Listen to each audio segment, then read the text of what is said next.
Good evening, everybody. I'm Allison Cortez. I'm the Director for Communication for Academy School District 20. And on behalf of the entire school district, I would like to welcome you to our Thanks to the Snow, Wind, and Ice only Board of Education and Candidate Forum for 2019. So we're going to get this show started, but I do want to say a few thank yous. So first of all, I would like to thank, we have our KRAM students from Rampart High School here, interviewing the candidates and also recording. So if you're a KRAM student, will you wave to everybody? Thank you, KRAM students. Secondly, we have I was like a gaggle of Liberty students. I don't even know why gaggle. I don't know why I think you're geese, but we have a bunch of students from Liberty High School, so they are actually going to be collecting questions and getting those turned in. So if you are a Liberty High School student, can you please wave to everybody? Thank you, Liberty High School. I would also like to welcome, I saw our superintendent, Mr. Tom Gregory, in the back. So Tom's in the back. Tom, wave.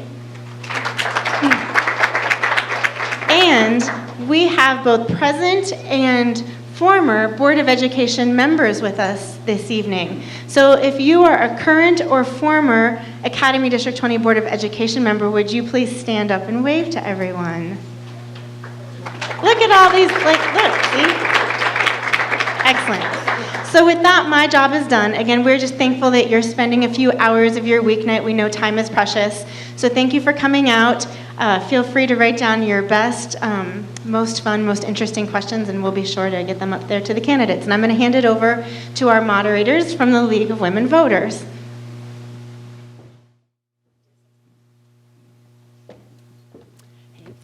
Hello there. Can everybody hear me okay?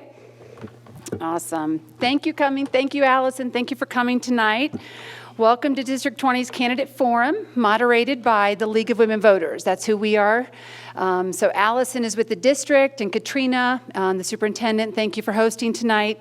We are the League of Women Voters. If you don't know what the League of Women Voters does, we're basically a nonpartisan group that talks about issues. We don't take sides, but we do ask that you vote in every election, not just the president and the governor's election, but of course, the school board election is one of those. So we do ask a pretty big thing of you to vote in every election, but the League of Women Voters does not choose sides.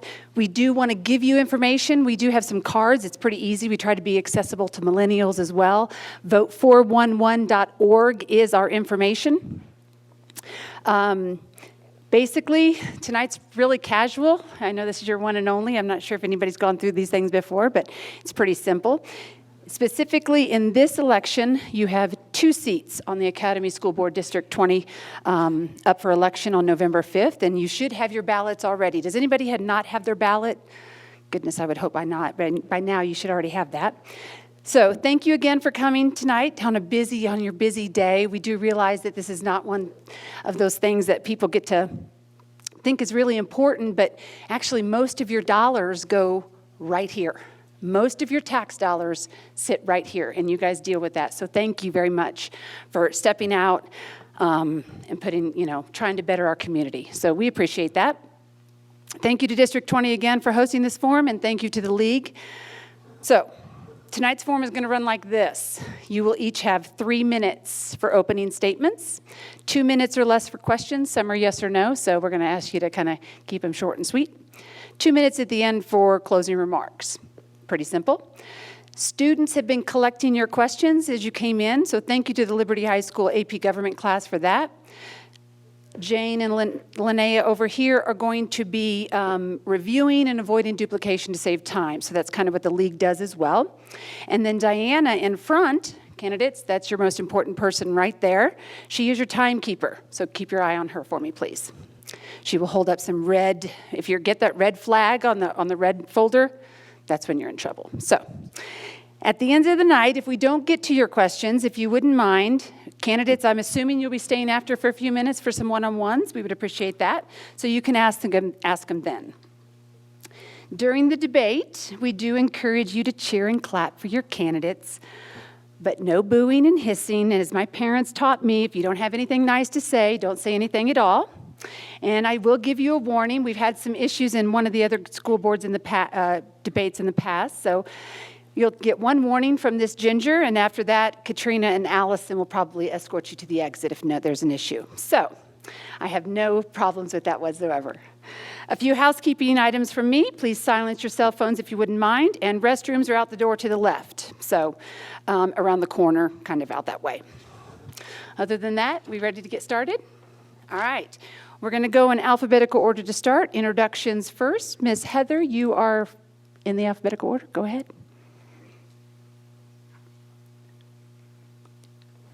Thank you. Getting all technical. My name is Heather Cloninger, and I'm grateful to have, I'm grateful to be here to share my ideas and knowledge of this district. I'm grateful to my husband and my 2 boys that are here with me today, my husband Bob and my boys Jack and Sam, and for their support throughout this process. My knowledge and understanding of this district have been 10 years in the making. I have volunteered at every level of opportunity, from PTAs and PTOs to school accountability committees in all the schools my boys have attended, and the district accountability for the past 8+ years. Where I have co-chaired the accreditation subcommittee twice. I was also awarded Volunteer of the Year 3 times at 2 different schools. My understanding of Academy District 20 increased as I became a member of the Say Yes for 3A bond campaign for this district in 2016. I had the unique opportunity to go around to almost every school accountability or parent group and speak with the members of this district about how the bond needed to pass. And if we all passed it, it would be good for us. And if it didn't pass, nobody got anything. It was time-consuming, and with a husband who was deployed to Kuwait at the time, it took a lot of support and juggling of schedules from friends who helped me with my boys and their needs. My understanding and learning of this district continues to increase as I've sat as the co-chair of the Citizens Bond Oversight Committee for the past 2.5 years. Our role as committee members has been to oversee the budget as it pertains to the bond language and to oversee the projects around the district and their timeliness in getting finished. I believe every child, no matter their socioeconomic situation, gender, ability, or race, should be able to receive a safe, nurturing learning environment. We should provide them an education which will set them up for success and be workforce ready. We need to provide a place where our teachers feel valued and supported. I believe we can do better for our teachers. I grew up with a father who was an elementary school teacher and principal my whole life. He had the respect of his staff and students and their parents, and he taught me to appreciate education and to become a lifelong learner. One of the things I am known for around the district and in my life is my passion for kids. I've always been able to comfort, protect, and identify with children. I work for Scholastic Book Fairs, and I spend my time talking to kids, thinking about how to help kids and help them find passion for reading. In every way, I look out for our children. Our children are facing challenges we've never dreamed of when we were in school, and the access to social media and the anxieties they have because of that, as well as the video games, violence on TVs and movies, as well as in some of our schools, are prevalent. These are just some things that tax our children. I believe their developing brains need to be our priority, and I want to see better help for them. And I will advocate for all of those who I serve. Thank you.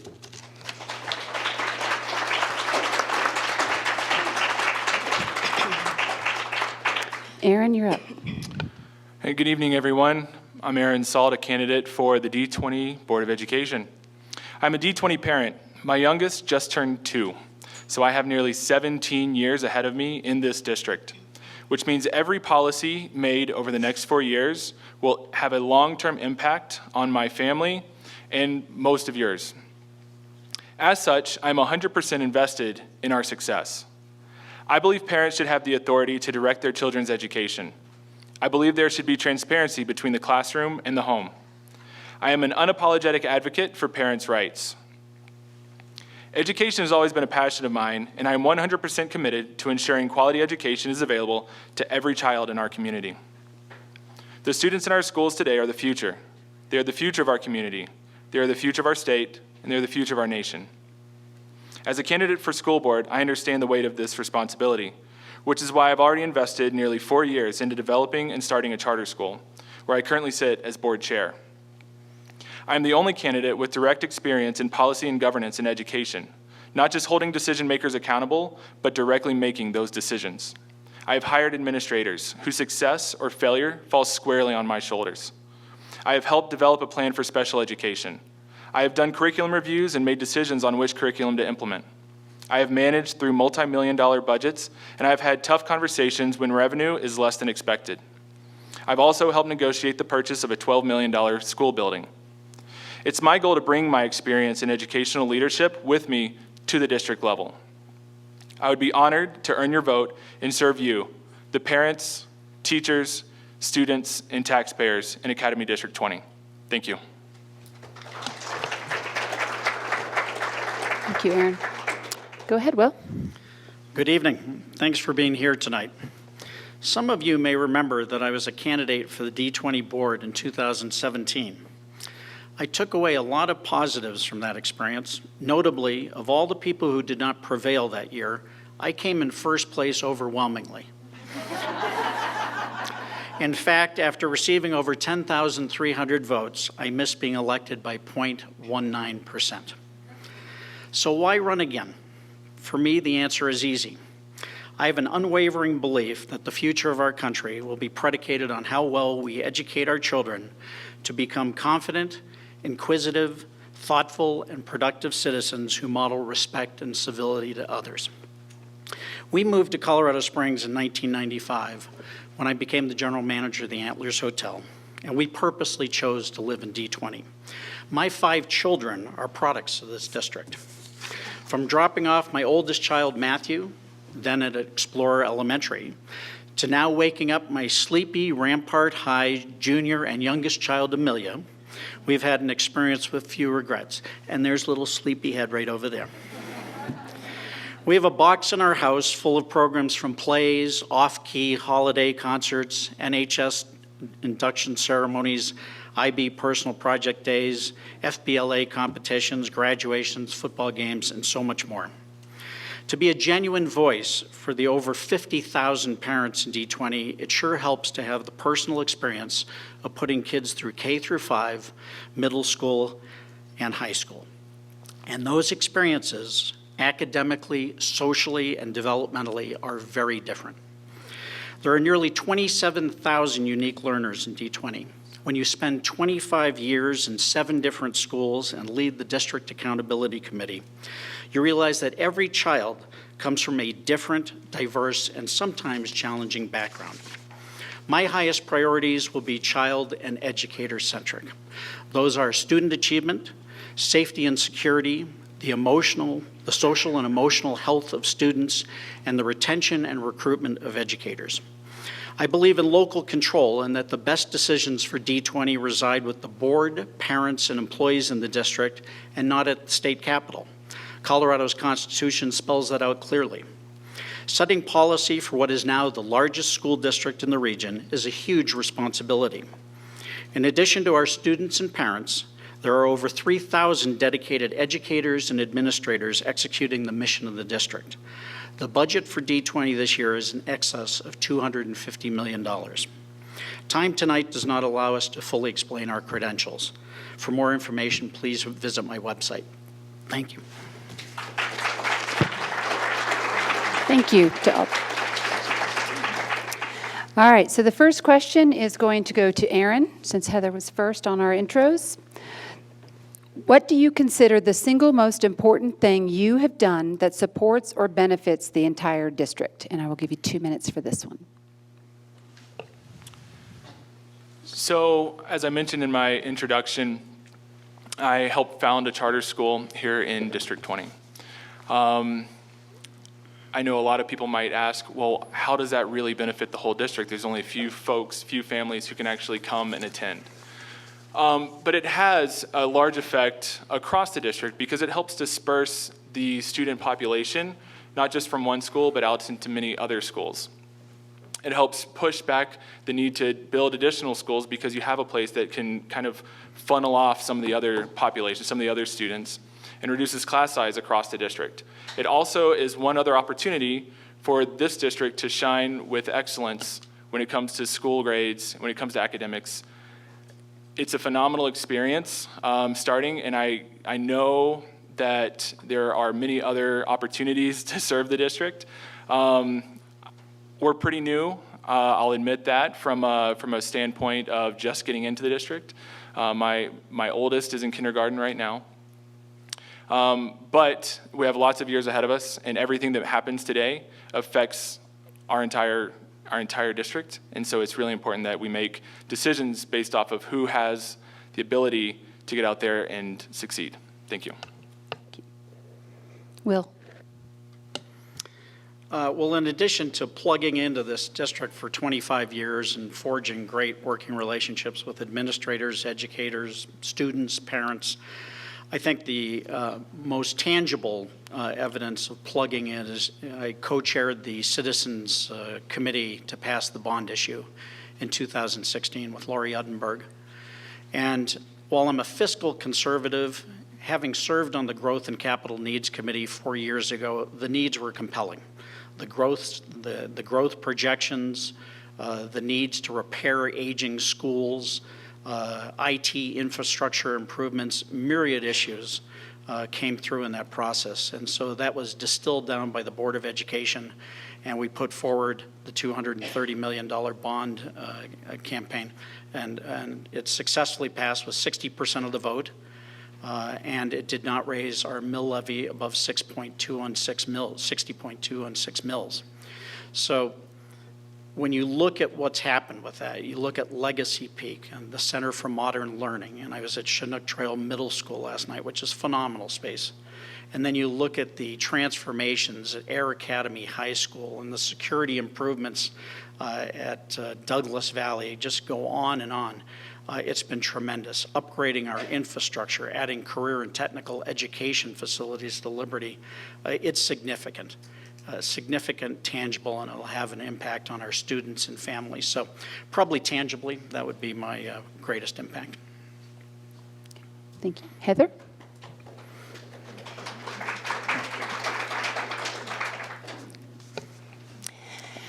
I would say that my experience, other than what I've already shared with you with the committees that I've sat on, go the next step after the bond, which is to oversee that the bond money gets spent properly.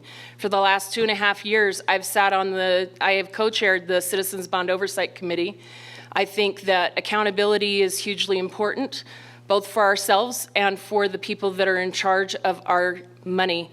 And we have, as a committee, watched over every cent of that budget that we have been given graciously by this district. I think that this district has had and hopefully will continue to have trust in the district for being fiscally responsible with your tax money. And so as a member of that committee, I have enjoyed being able to see where the dollars are being spent, to make sure that the bond language that we used, that we each went out, that were on that campaign, that we each went out and told people would happen, are happening. I've been able to go to the board once a month and report back to them and say, this is complete. And that was actually a really fun thing to say a couple of board meetings ago. And I continue sitting on that committee and think that that's hugely important. So I would say the committees that I've been on have shown how committed I am. My husband would wish that some of them would pay me, but they don't, and so I continue to be there voluntarily as all of you that sit on those committees as well. Thank you. All right, the next one deals with overcrowding in our schools. You're going to have 2 minutes for this one, 2 minutes or less. Don't have to take your 2 minutes, but specifically high schools. What are you going to do about smaller class sizes are better for the kids and teachers? We want to know what you want to do about overcrowding. We are going to start with Will on this one, please. Well, we've got kind of a tale of two cities in the district. We've got some schools, just because of aging populations in certain areas of town, they're not fully at capacity. And then we've got massive growth areas, particularly as you look at Cordero, Wolf Ranch, the pressure on Liberty. In terms of distributing that, I think the bond issue and then the subsequent boundary discussion that we had as a district started to address that. We're probably going to have to go through other iterations as this district grows, because if you look at the explosive growth up at North Fork, the farm, and some of the areas of the district, that's going to put pressure on some of the schools, whether it be DCC, Liberty, and so some of it may have to get directed back to Rampart and out to Air Academy. Pine Creek is also seeing that pressure. The one thing that the bond issue did is it added classrooms virtually to all the high schools except for Rampart, which had benefited in the early 2000s from the Tech Wing expansion. So I think we're just going to have to be creative, look at the projections for growth in the area. Obviously, smaller class sizes is important, but the reality is we have finite facilities. There may be a day where we come forward because of this growth in this district and look for another high school. But at this point in time, I think our bond issue did a good job of repairing and upgrading our existing facilities so they're state-of-the-art. And our boundary discussion did its level best to distribute the population of students and their families to the appropriate schools. Thank you. Heather. One of the things that I think, I agree with Will, I was very closely aligned with that bond, and so I understood why we didn't go after a high school at that time because of the amount of money it would take to build a high school. We decided that, and by we, I mean the growth and capital needs, and the board and the leadership decided that it would make more sense for us to help each of the high schools have a little bit more space. I think that's hugely important. We made it so that kids could have those reduced class sizes. That said, I also know that as soon as we make it, they fill. And then they are also on wait lists. And I know that that is a problem, and I know that that's something that is a concern. It's a concern to me, who I fancy myself as somebody with great classroom management, but even still, when you have class sizes that are beyond 29, 30 and upwards, that can get difficult. So I would say innovation, after talking to some of the leadership team the last few weeks, I would say I'm very hopeful for things in this district, for ideas that are coming forth out of learning services and other opportunities that we can come up with innovative ideas to increase that career tech ed piece, things like that, that would give us the opportunity to have more space. Thank you. Aaron? Thank you. As both of the other candidates mentioned, with the bond, we were able to do quite a bit of expansion and creating more space. That's a Band-Aid on the situation. It's not a fix for the situation.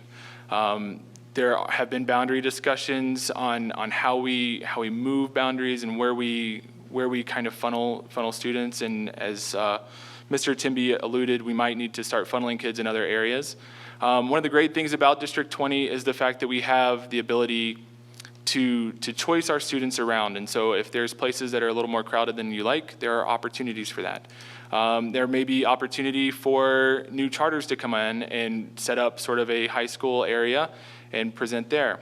I've also had discussions with current D20 board members who are saying, with the growth projections, that we might be looking at another bond issue in the next 3, 4, 5 years, just trying to build a new school altogether. What we need is a more long-term solution than just building a few more classrooms. Like Ms. Kleininger said, I believe there are a lot of innovative ways and new ways that we can kind of be strategic in the way that we kind of diffuse that population growth. Thank you. Thank you. All right, the next one is obviously an important one to some of us in the audience, those wearing the red shirts, so thank you for being here. You have 2 minutes for this question. We're going to start with Will. How do you feel about arming teachers? Well, I'm kind of a market forces type of person from my business background, and I think that's not up to a single individual. I think that's up to the population.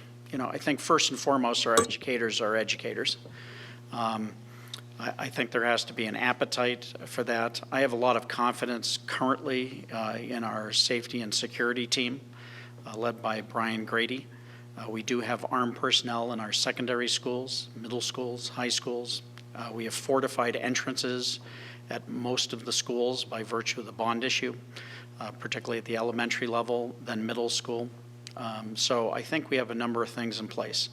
Make no mistake, if there is an active shooter situation, law enforcement is going to treat that as its highest priority, and we have good relationships there.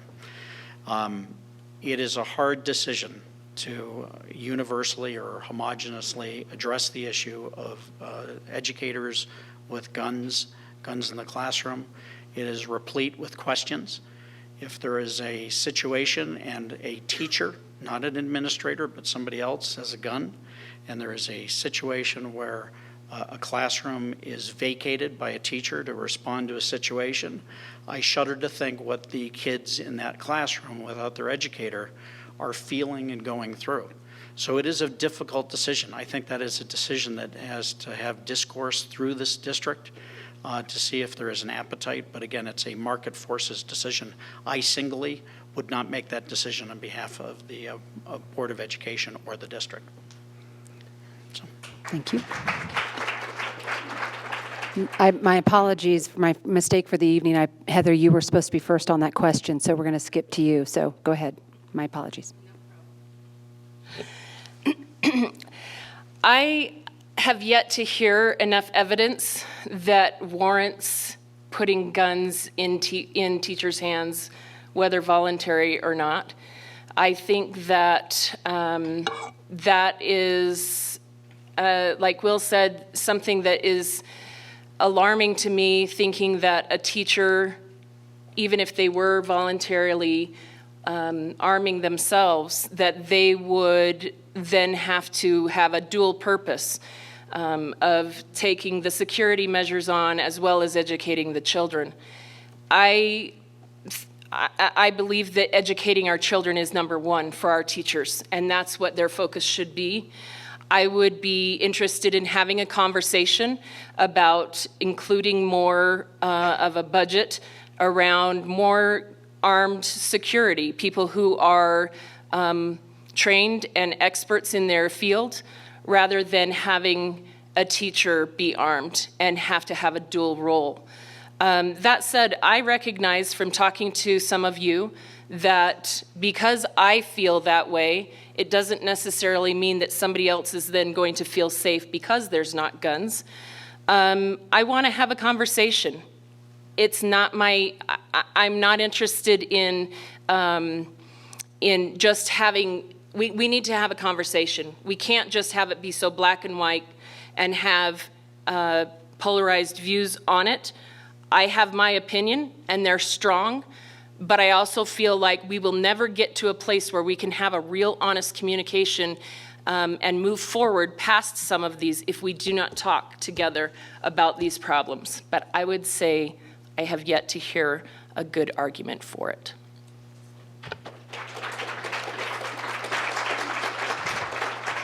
Thank you. Aaron?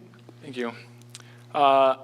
I do believe that having guns in schools is safer.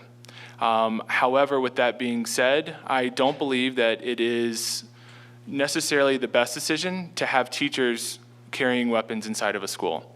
There are a lot of other administrators and personnel within the school that are perfectly capable of being able to handle situations.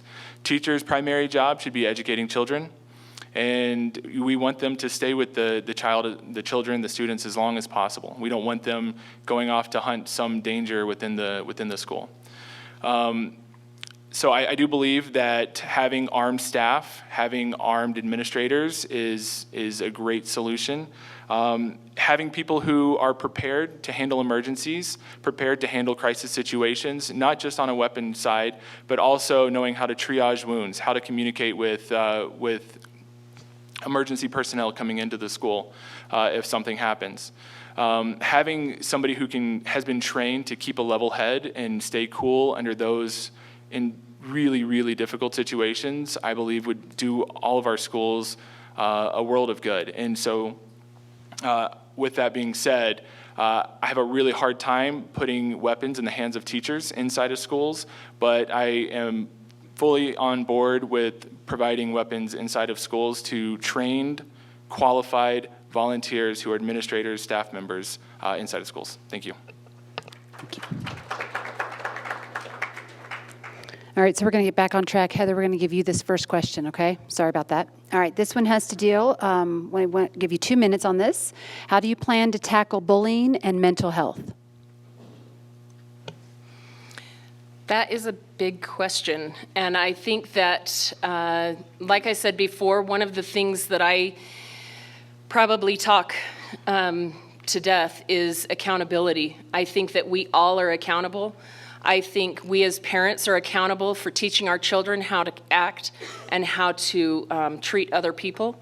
I think that that kind of standard happens in the home, and it shouldn't just be left to our educators to teach kindness and compassion.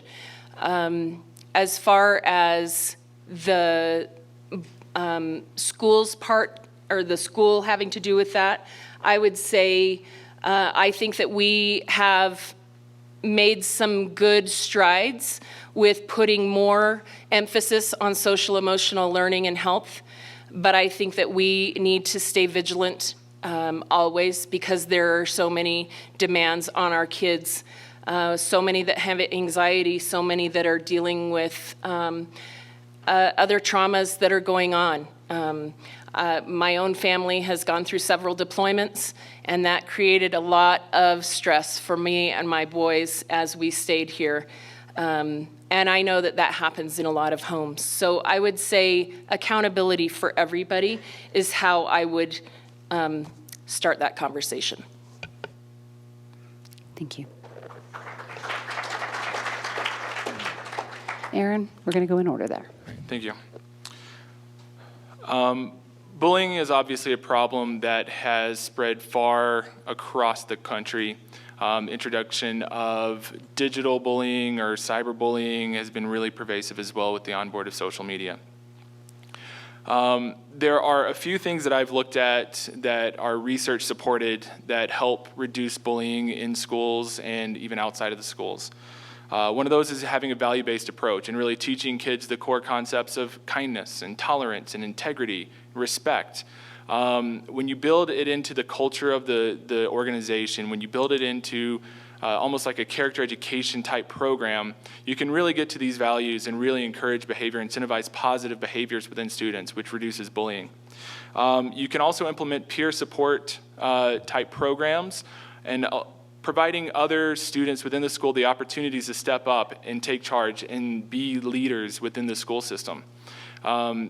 That does a world of good, and a lot of times the students in the schools are undervalued and underappreciated for that type of leadership and the role that they can play in reducing bullying. And so using a peer support or peer mentoring philosophy or program would be great.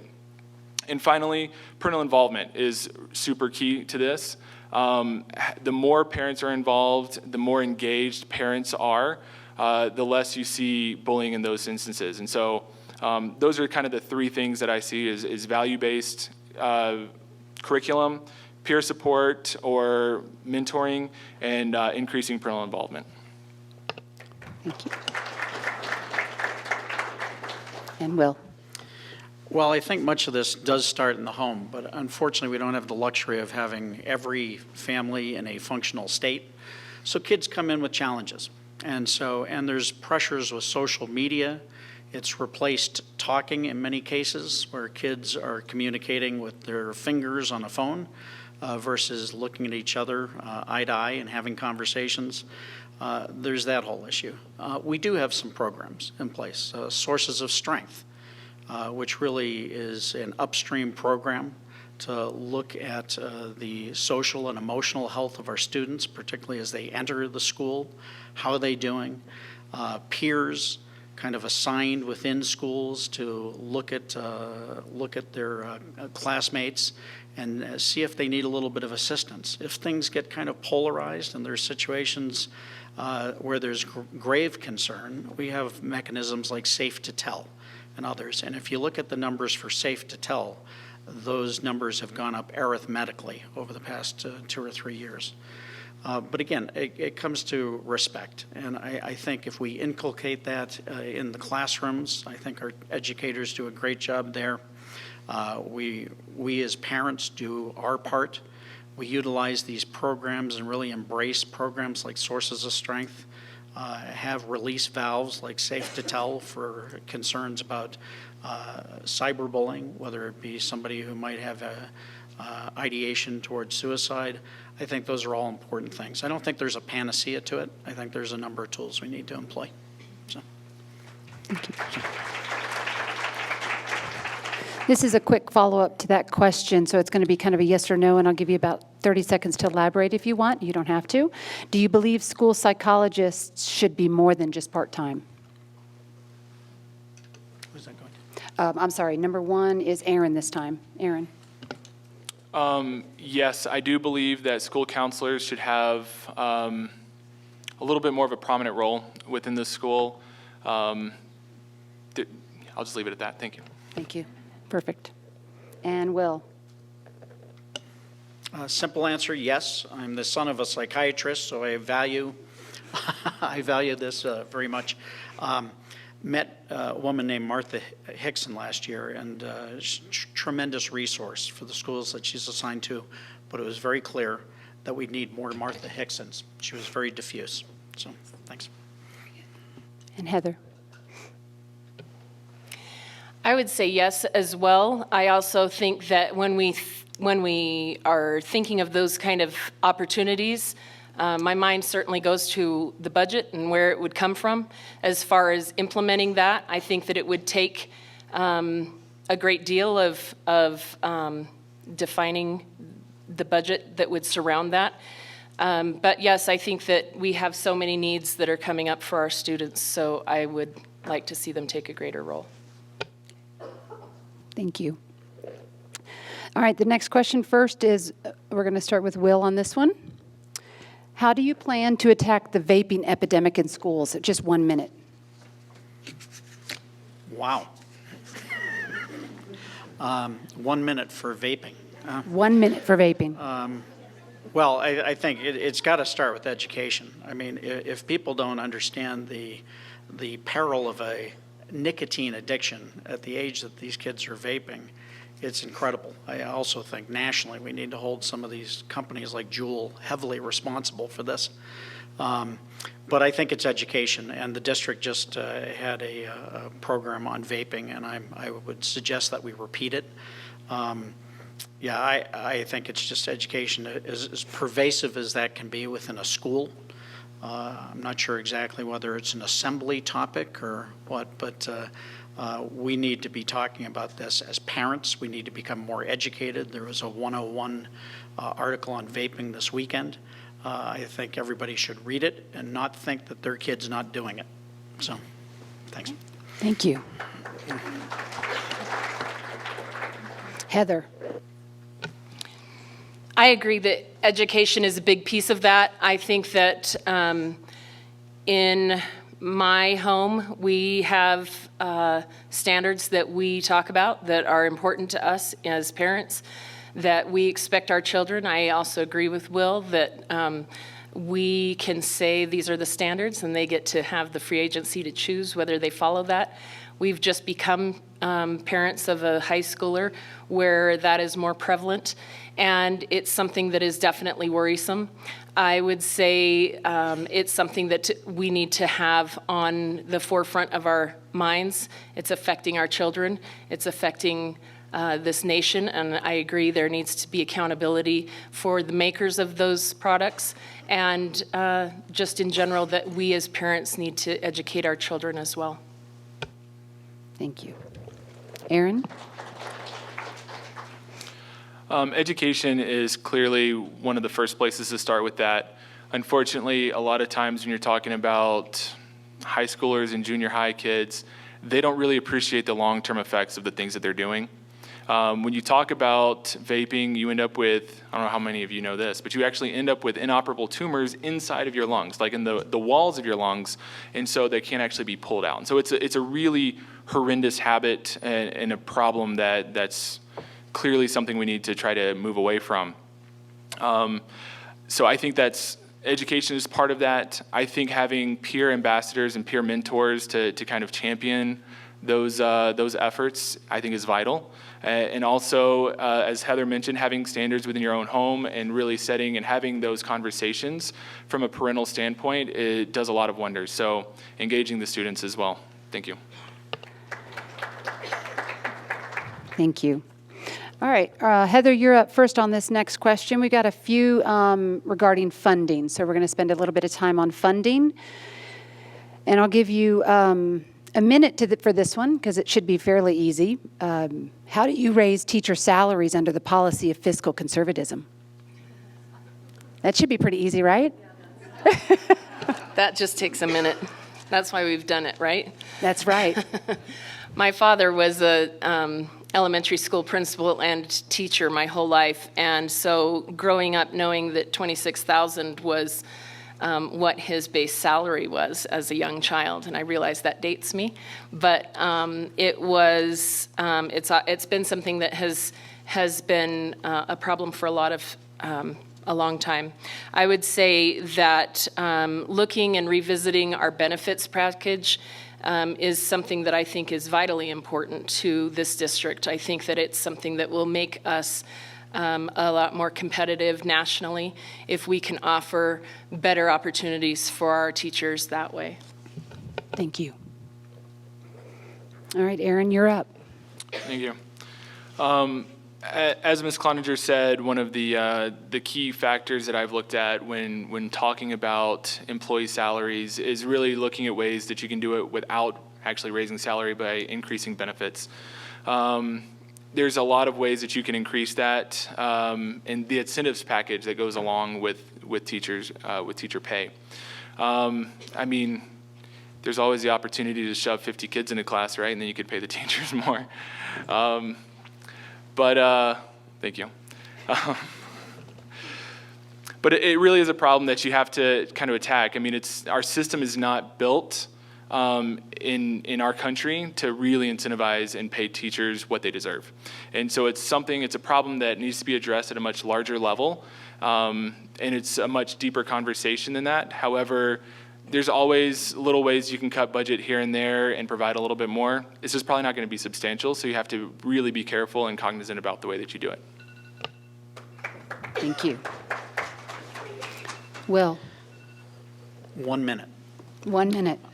I think there's a number of issues in play here. One is we're at a 50-year low unemployment rate, which is exacerbating a situation where we're trying to recruit and retain teachers. We're not competing against D11 anymore, or D38, or some of these other school districts. We are competing with Denver and many of these other markets. One thing that's good about change in a district, and I'm kind of looking at Tom, our new superintendent, is we may have to look at some of the sacred programs in the district and really just say, what is one of the most important things out there? And one is who's in the classroom, our educators are in the classroom. And if we don't retain them and retain the best talent in this district, we're going to see the erosion of the quality of the product in this district. So I think we're going to have to really look at what we do budgetarily and find every ounce of resource to put towards this issue. So.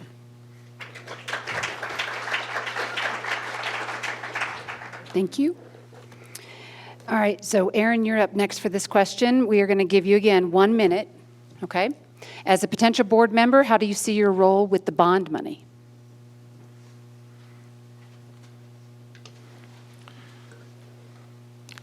A lot of that money has already been allocated in certain ways. That is not already kind of spoken for. It's about doing the most good we can for the most students that we can. the pieces that have already been allocated, it's up to us to make sure that the money is following the way it was designed to follow what we said it would go to and how it's being implemented, making sure that it's a responsible use and making sure that the funds are being used in the most effective and efficient way of doing it. So that would kind of be what the role would be there. Thank you. Thank you, Aaron. And Will? Well, this is a softball question for Heather. So we do have a mechanism in place, which is our Bond Oversight Committee, which is made up of people who really do care about the use of this money. It was very well spelled out in the bond issue. The projects were well enumerated. Budgets were set. They have moved. The Bond Oversight Committee has looked at the movement of money to make sure it's going to the projects that we've intended. Sometimes we've leveraged that money to do a couple things more with the bond issue, but we're staying within the constraints of the bond issue. I think the board gets good updates from the Bond Oversight Committee and has a fiduciary responsibility to make sure that what's being told them is accurate. I think the board has done a great job of listening, helping to prioritize, and working with the Bond Oversight Committee and Henry Wright-Wiesner and his staff to absolutely maximize the output of that bond issue.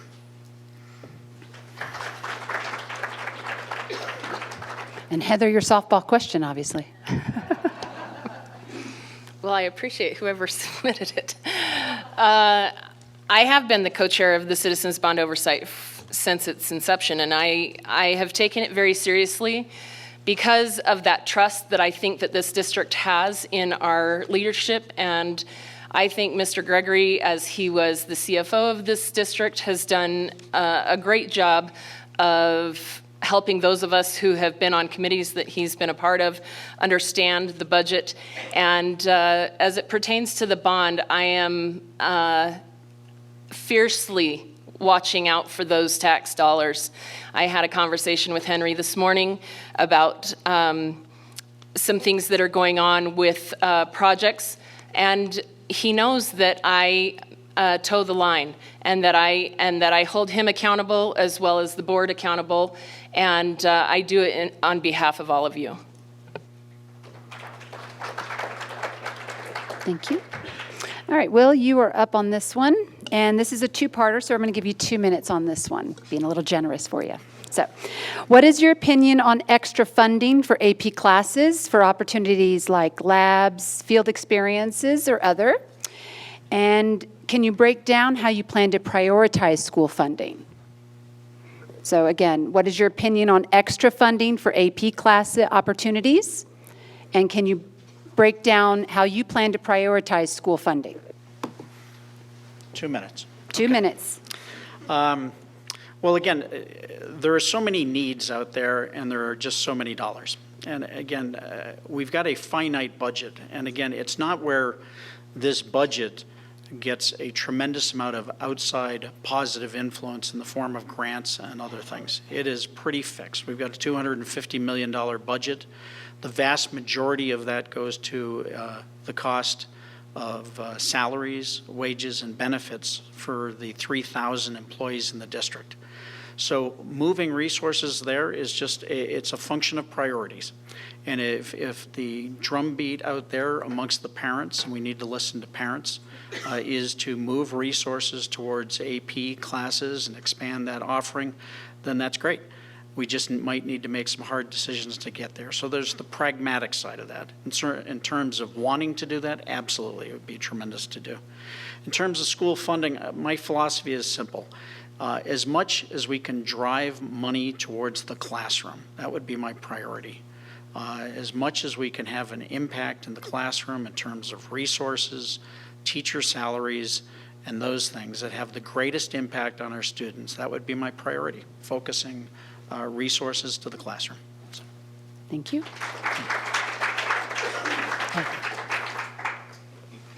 Will you repeat that second? Of course, yes, ma'am. The second part? Mm-hmm. Okay, can you break down how you plan to prioritize school funding was the second part. Okay. I just wanted to make sure I heard it right. I agree. I think that I'll go back to Mr. Gregory's buckets conversations that he has with all of us. We know that we are underfunded from the state, and that is an issue that all of us that are in education deal with. I think that this school district has done a really good job of maintaining the level that we pay as far as what our tax dollars are going towards with our mill levies and our bond, not having to raise taxes for that. I feel like it definitely, as far as how to do it, I agree with Will. It has to be that there needs to be specific conversations around what our priorities are. This is an ever-changing district. It's growing. We have to accommodate for that. And so things that we have done in the past may not work for us now. So I definitely feel like one of my greatest abilities is to be able to have a conversation, to recognize both sides of what's being discussed and be able to help people come together and understand where we can make those choices and those hard changes. Okay. Thank you. And Aaron. Thank you. So to start, I'm going to flip-flop it all, answer the prioritization question first, and that really is, as Mr. Timby and Ms. Cloninger alluded to, we're trying to get as many dollars as we can actually into the classrooms, into teacher salaries, into resources for the students.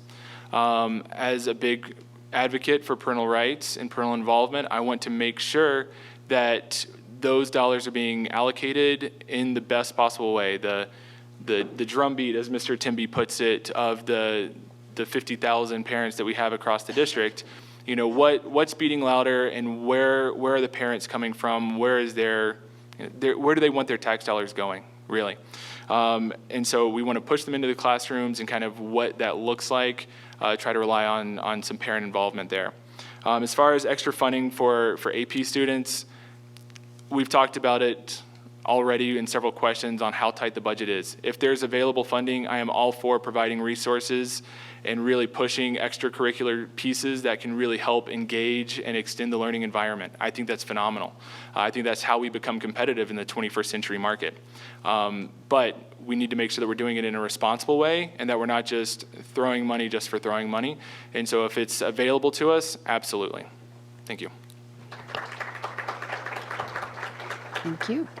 All right, Heather, we're going to start with you on this series. We've got a series of yes or no to kind of get through. We do want to be wrapped up by 8 o'clock, so I want to make sure that we've got as many questions as we can. So these are fires, you got yes or no questions, really quick. Starting with Heather, and we'll just go down the line. Do you support Tabor? Yes or no? No. Yes. Yes. Okay. Yes, aspects of it. All right. Some charter schools have strict demands for parental involvement with mandatory meetings, dress codes, strict behavior requirements, and supervision of homework. As a school board member, would you vote to have schools make the same mandatory requirements of parents? Yes or no? Heather? No. No. No. Should a biological male who identifies as a female be allowed to use female resources, restrooms, and locker rooms, and vice versa? Yes or no? Really? Heather? Yes or no? Yes and no. Yes and no. I think that's a dangerous question to just say yes or no to. No. Okay. Thank you. Aaron? Could you, I just want to make sure I'm answering correctly. Could you repeat the question? Should a biological male who identifies as a female be allowed to use female restrooms, resources, and locker rooms, and vice versa? No. Will? No. Thank you. All right, done with your fire round. You're off of that hot seat. So here we go.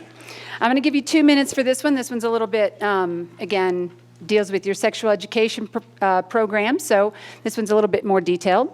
Do you plan to modify or obtain the current sexual education program? If so, how? Who's starting on this one? Is it me? I'm sorry, the first one is yes, and Aaron, and this is a two-parter, so Aaron, you're first. And are you in favor of the recently passed House Education Bill 1032, Human Sexuality Education? So it's a two-parter, 2 minutes. Aaron, you're first, sorry. right, thank you. So I'll switch it up again and answer the second part of this and say, no, I do not support 1032 that was just passed.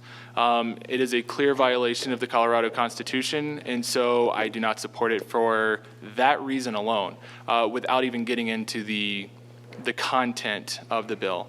It violated a couple different parts of the Constitution, and so I don't think it's something that we need to worry about.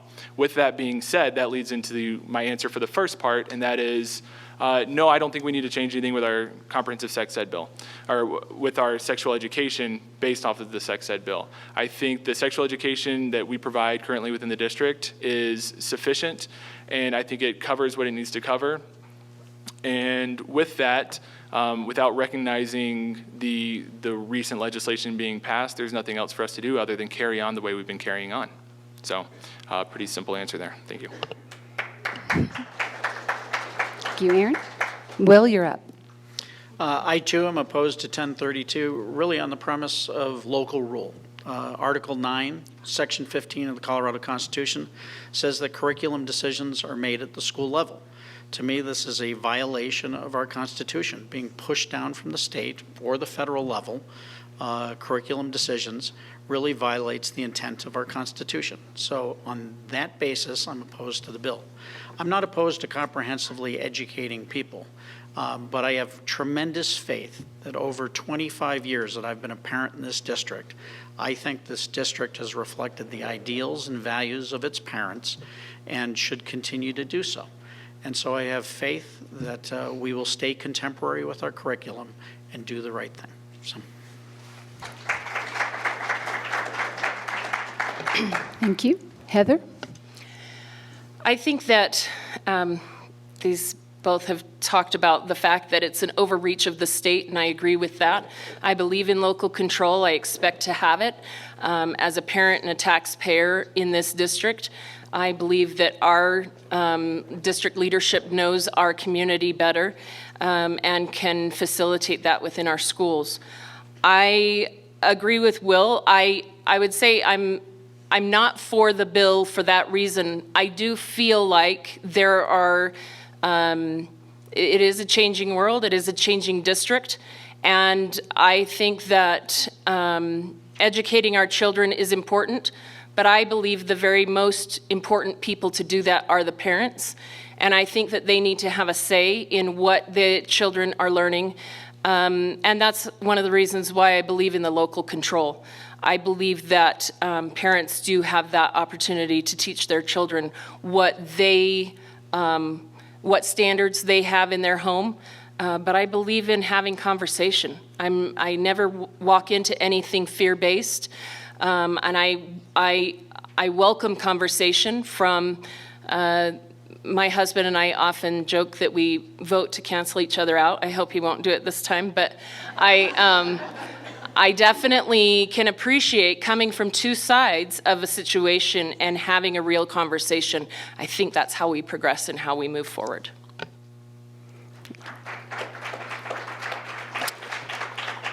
Okay, so I think, so I made my second mistake for the night. We're here till 8:30, so I was incorrect. My apologies on that. So I got lots more questions here.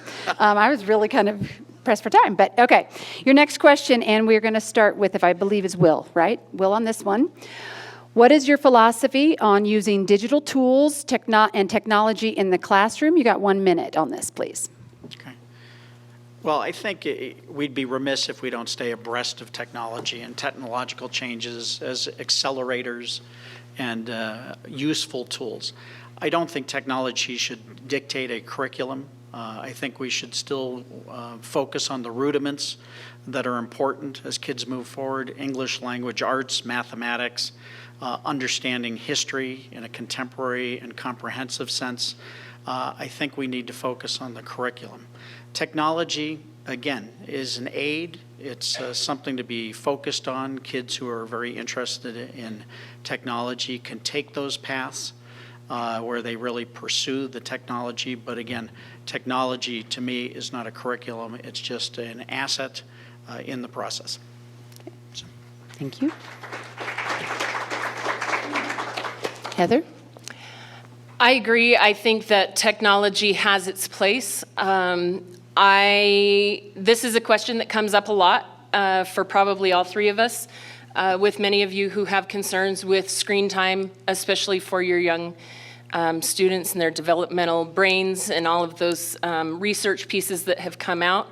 I believe that the curriculum needs to recognize technology as an aid and not be in conflict with a student-teacher relationship. I think that's the most important piece that we have in our schools, is that relationship between our students and our teachers. But that's one of the nice things about this district too, is that we have choice. And if you don't want to be a part of a school or a feeder strand that focuses on that, then you can go to another one.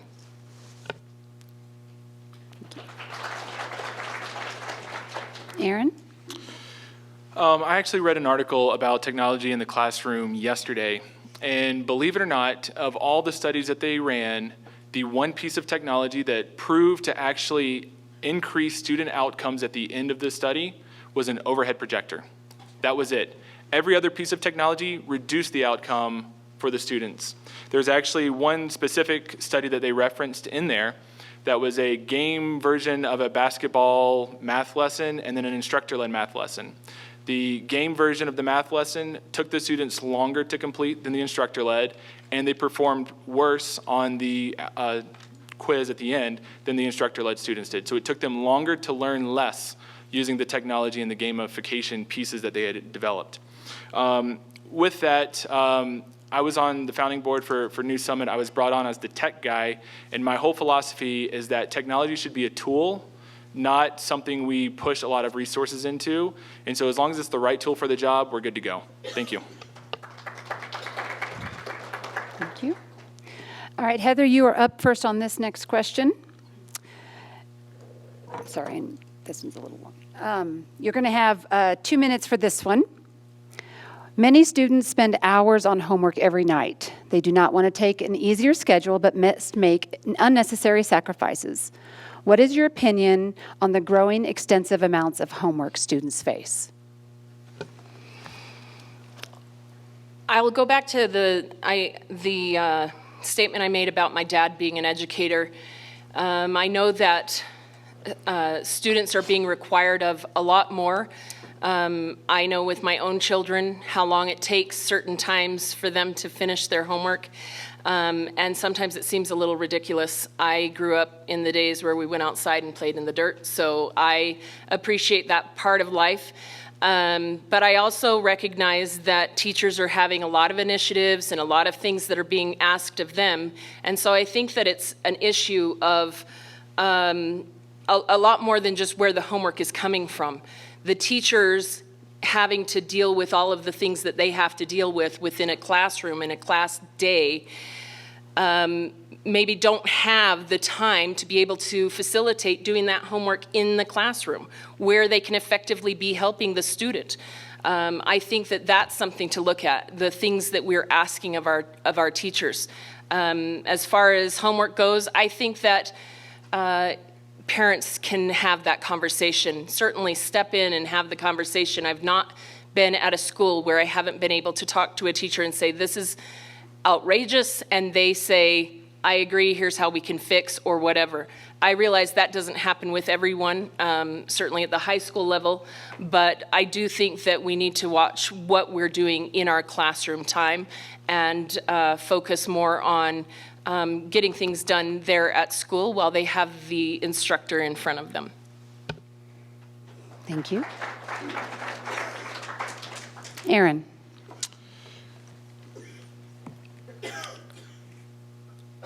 As Ms. Cloninger said, there's a lot that teachers have to deal with inside of the classroom, and so they can't get through all of the lesson every single day.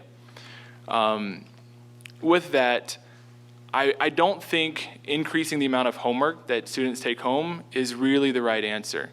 There's studies that go on both sides of this, where reduction in homework or increase in homework provides better outcomes for students.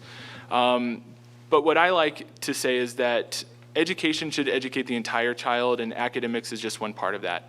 And so if an excess of homework is preventing them from getting out and being able to socialize more and be on athletic teams or whatever that does, that builds a lot of these soft skills, then it's something that we need to look at how much homework we're sending, because we're not doing our students justice when we're forcing them strict academics and not helping increase their soft skills and their soft education as well.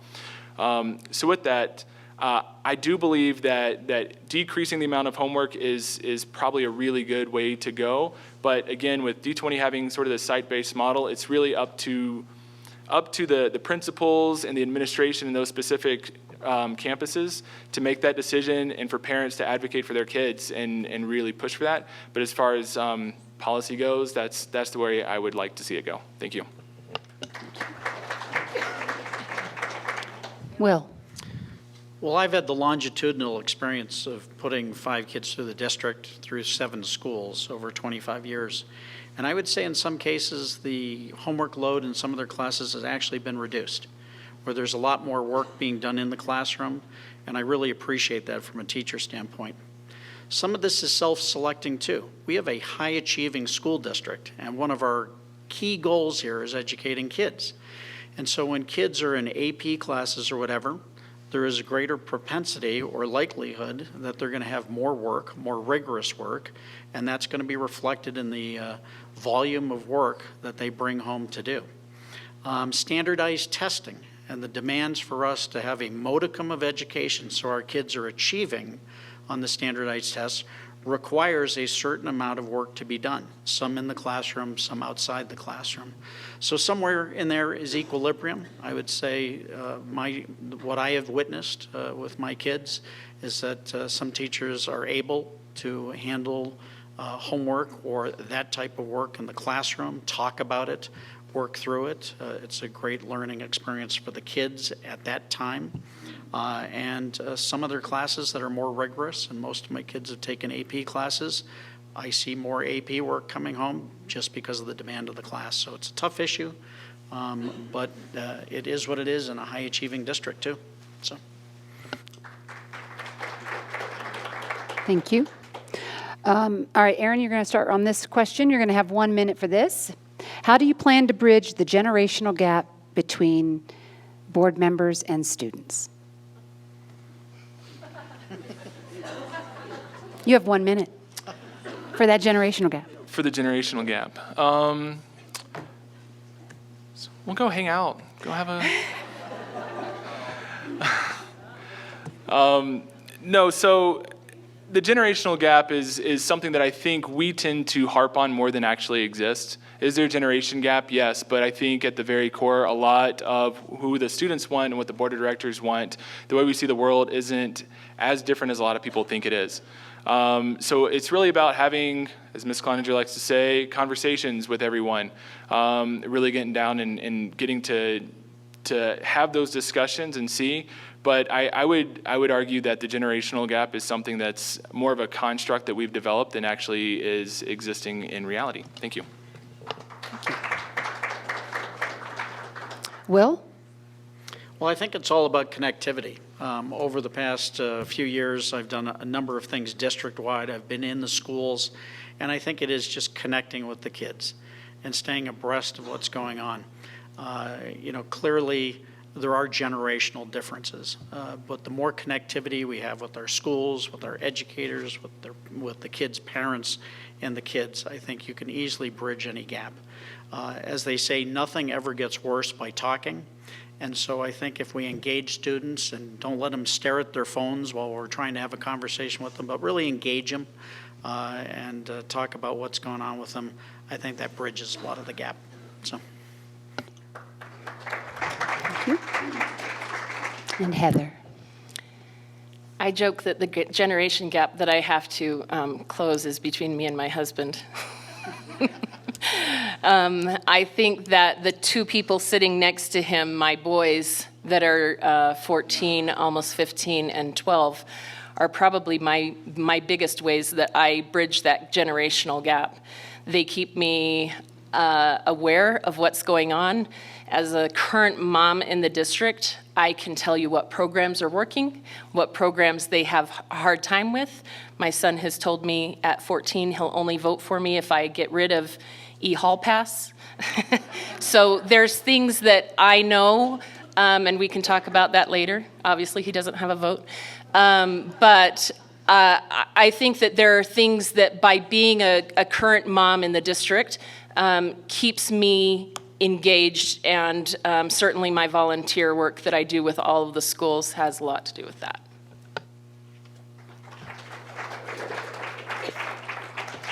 Thank you. Okay. So I believe, Will, you are up on this question next, and you're going to have 2 minutes for this one. If the per pupil allocation from the state were to significantly increase, where would you suggest the district direct that money, and what would be your spending priorities? Basically, this. Well, I think I've addressed the spending priorities. Again, I would want to see as much of those new resources going to the classroom. We've talked about some priorities tonight. One is teacher salaries and benefits. I think that is a looming crisis nationally. Again, not just because of 50-year low unemployment, but we're not directing enough kids and incentivizing enough kids to want to become teachers. And if they're thinking about how do I make a living over time, there's got to be some sort of financial incentive too, which is they know that they can make a living and enjoy a very intrinsically rewarding career at the same time. So I would want to see quite a bit of it going towards administration, or not administration, but salaries and wages for our educators. And then we've talked about AP programs. We've talked about mental health resources in school districts.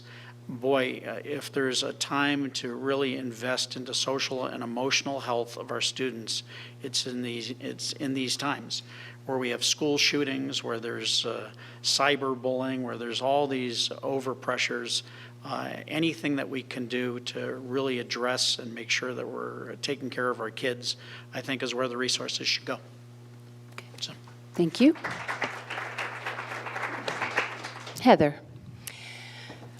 I have sat in, we keep picking on you, Tom, because you're in the back of the room, but I've sat in a lot of DAC meetings where he has talked about what if we had $10 extra. So I'm guessing that this is significantly more than $10 that's being offered in this hypothetical.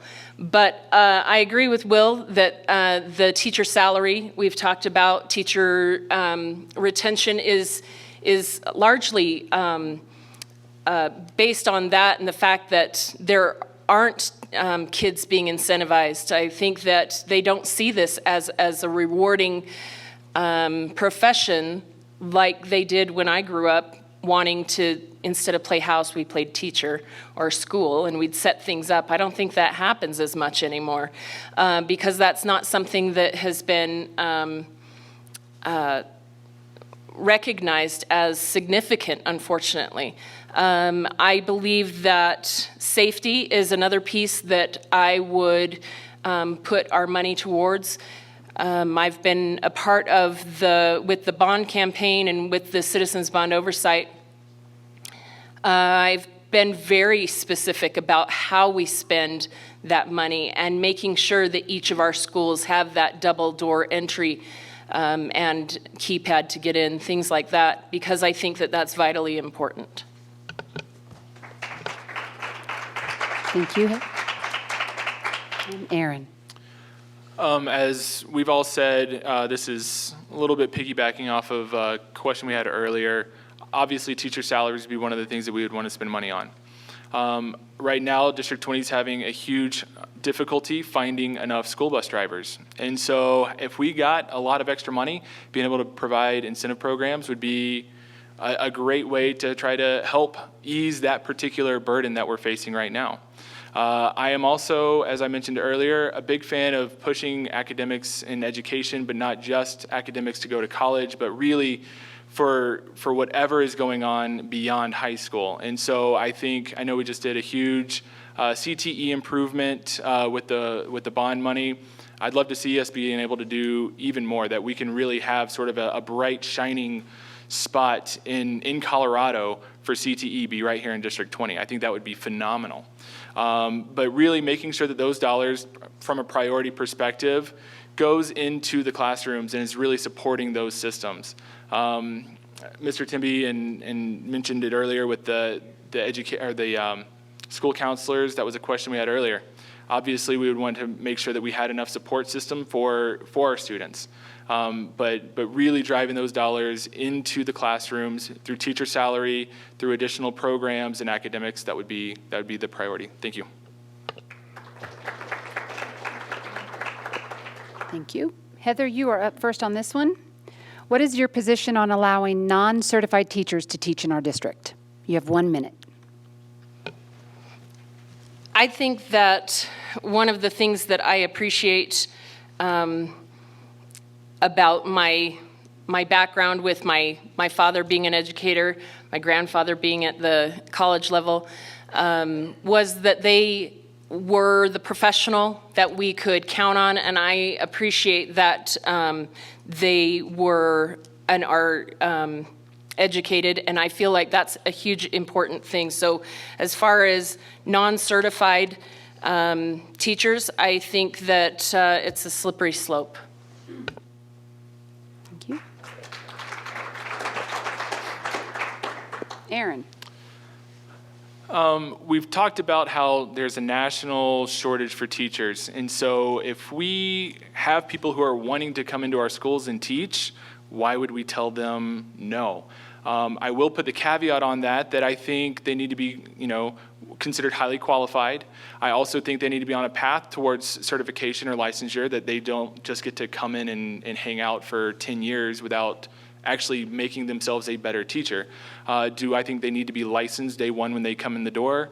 No, absolutely not. I think we'll lose out on a lot of really top teaching talent and a lot of expertise if we go that route. Thank you. Will? Well, I think we should strive to have every teacher certified. Our charter schools have the prerogative of not having certified teachers. But again, I would hope even within that environment, these are public schools, that as Aaron said, that they are aspiring to maybe a professional certification or, professional certification as a teacher. I would hope that would be the environment, and that we'd be urging people to parlay their interest in education actually into a certification. So.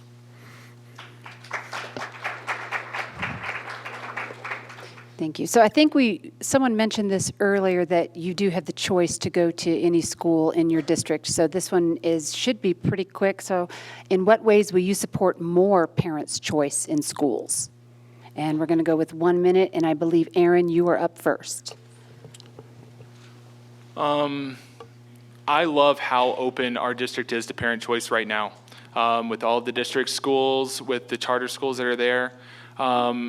I would not be opposed to additional charter schools coming in to produce more options. More competition makes everyone a little bit better, and so I would be all for that.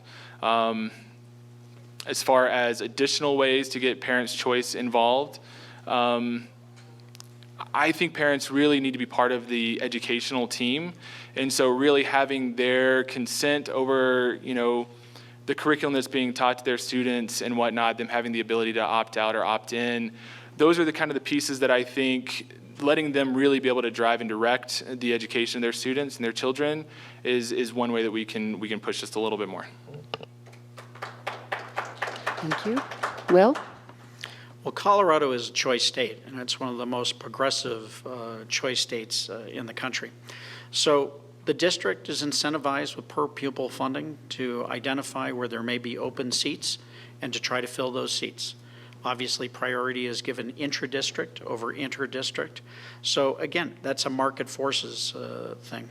The only way I think you really encourage more demand for choice and filling any vacant seats in a school is to remain rigorous and to keep our quality of education high, make this a competitive school district where people look at it and say, I'd love to have my kid in here because they're not being served where I'm at now. And so I think we've got a pretty good situation already.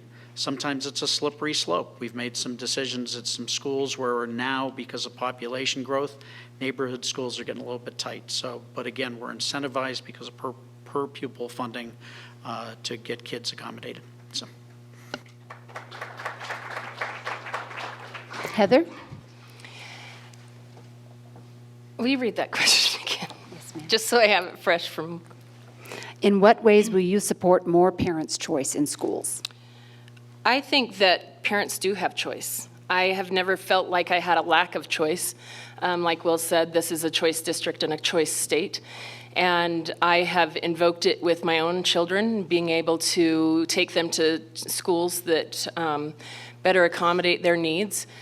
I think that it's important for us to stay competitive, and I really appreciate the opening of the CTE piece that we have at Liberty.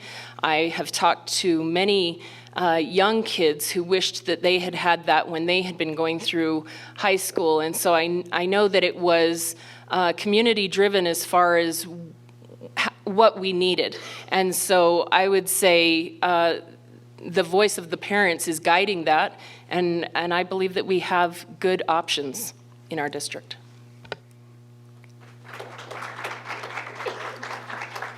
This is, again, along the same lines, I guess, as school choice. This is a yes or no question, right? So I believe, who's that? Will, yeah? Will, you're up first? Oh, sorry. Yeah, sorry, Will. Yes or no?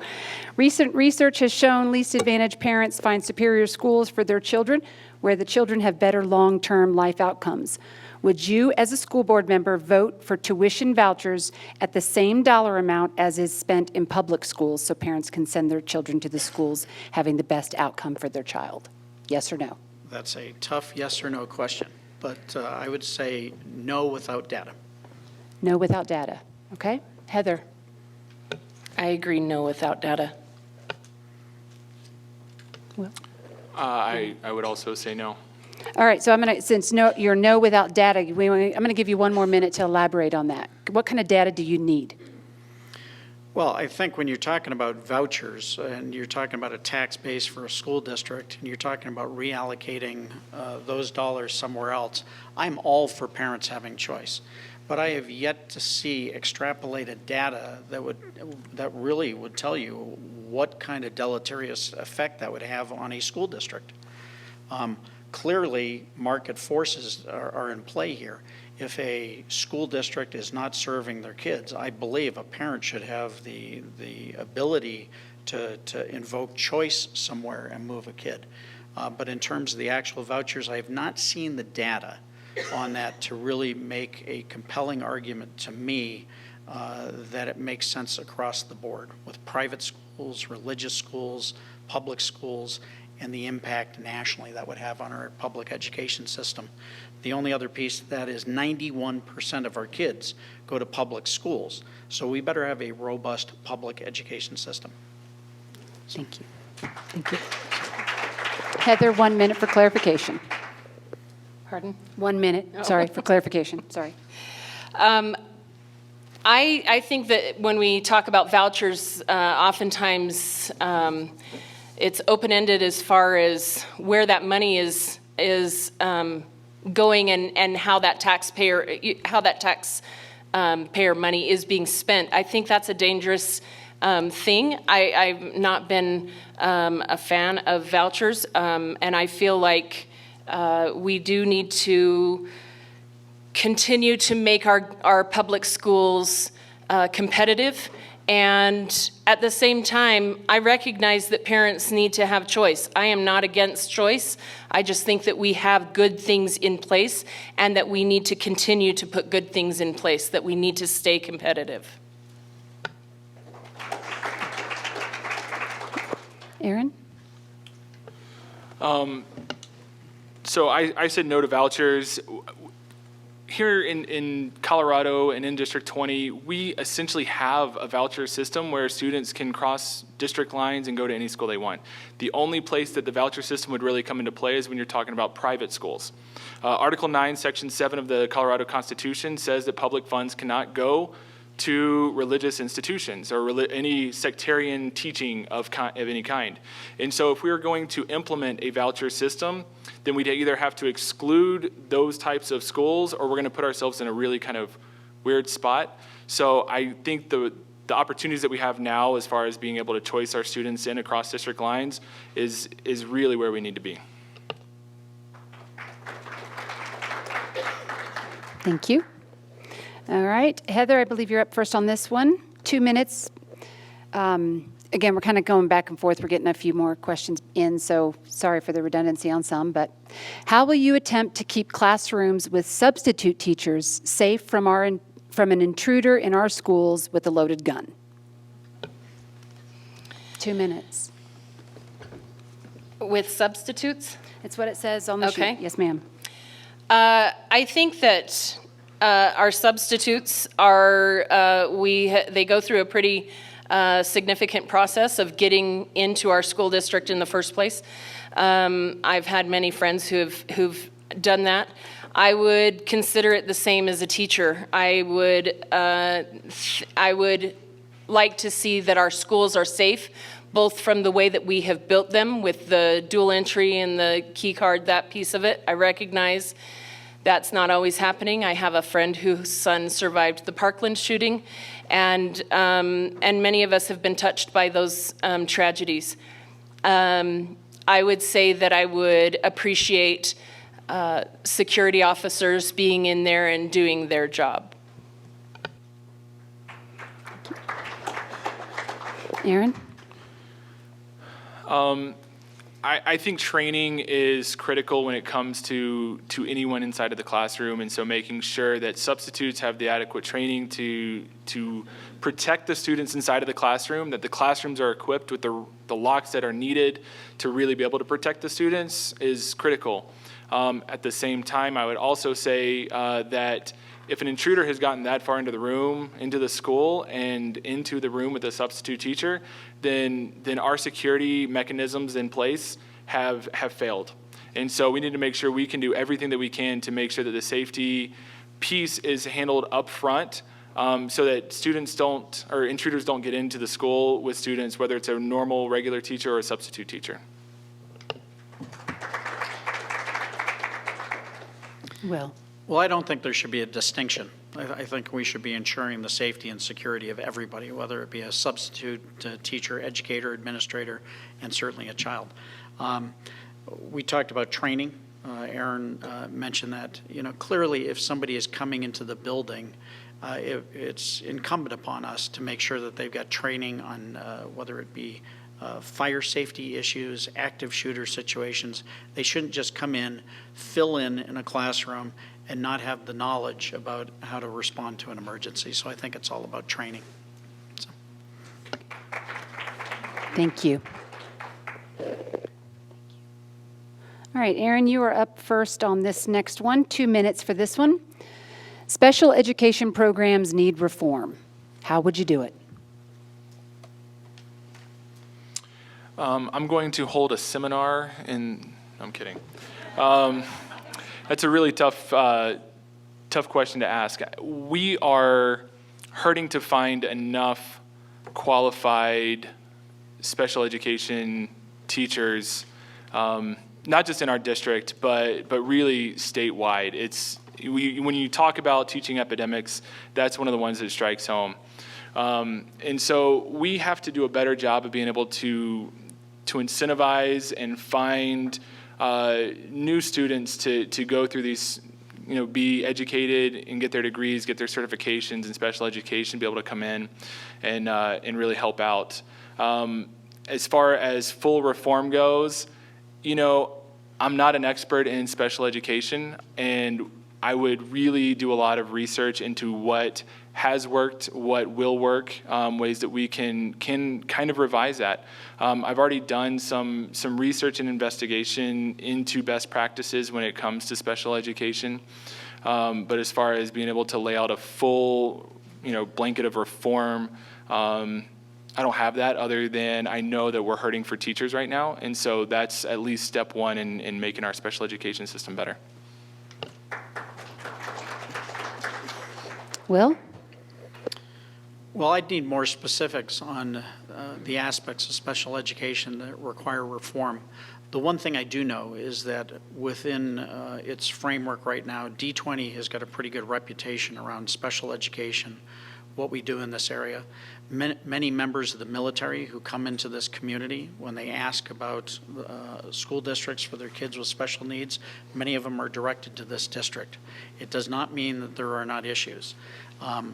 Aaron mentioned it, but again, when we talk about resources going towards educators, that includes special education.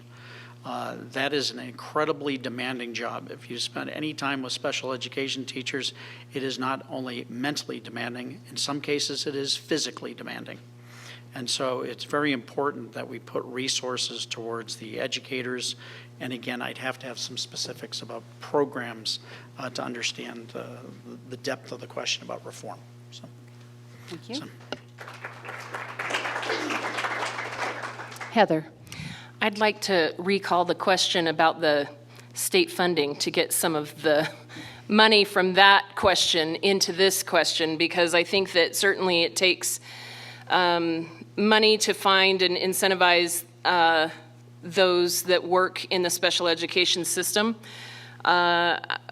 Chinook Trail, where my children have gone to elementary school, has a great program, and those children have been near and dear to my heart, as have been their paras, who work tirelessly for little pay and are required to do physical, sometimes dangerous jobs. And I think that we have a lot of work. The fact that we have done well and have been seen as a leader maybe means that everybody needs to do a little better, because I think that we have a lot of things that we can do better. I do think that pay increases for the paras and for the program is a part of it. Again, we talk about where that budget is and how to allocate that, and that's conversations that we need to have. But I do believe that there are quite a few schools that struggle right now with being able to provide for their special education.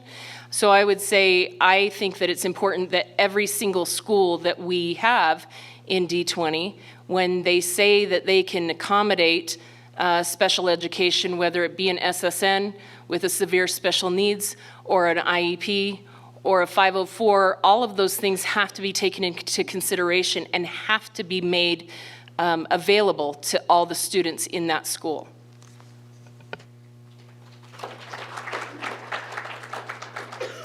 All right, we're going to give you 1 minute for this question, and Will, you are up first. Do you have a plan to make schools more environmentally friendly? 1 minute. Do I personally have a plan? No. But I do think our bond issue really looked at LEED certifications, other things that we could do to make sure our schools are environmentally sound. The district has a green team, and I think there are representatives in almost every school looking at environmental issues. But it's an architectural issue as the district grows and we look at expansions to buildings, building new buildings. I think we certainly need to be environmentally conscious as we grow. Thank you. Heather? I go back to Chinook Trail because that's where I reside a lot. Chinook Trail Middle School that was just built, and same with Legacy Peak and some of the newer buildings that we've been building have had remarkable aspects to them. For instance, some of the windows and things that are put into those buildings where you don't even have to turn on lights. And you can have no lights on and the classroom is lit up like the gym in Chinook Trail Middle School. It's actually quite impressive. I agree the Green Team has done a great job of getting the kids excited and understanding how they can help, and there's clubs and things around that. I certainly would encourage taking care of this planet.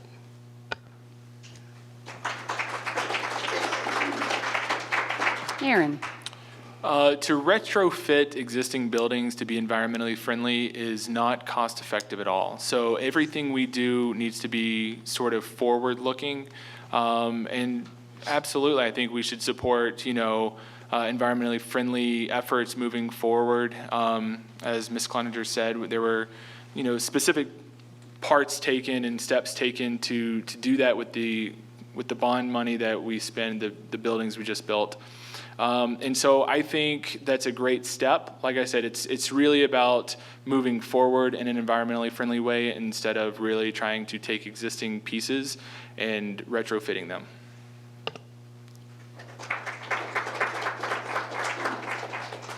All right, Heather, you are up first on this one. You have 2 minutes for this question. How would you reform school lunches to benefit students with allergies? Sorry, hold on. It's one of those things of getting older, isn't it? Students with allergies or intolerances, are they as nutritionally beneficial as possible? 2 minutes, please.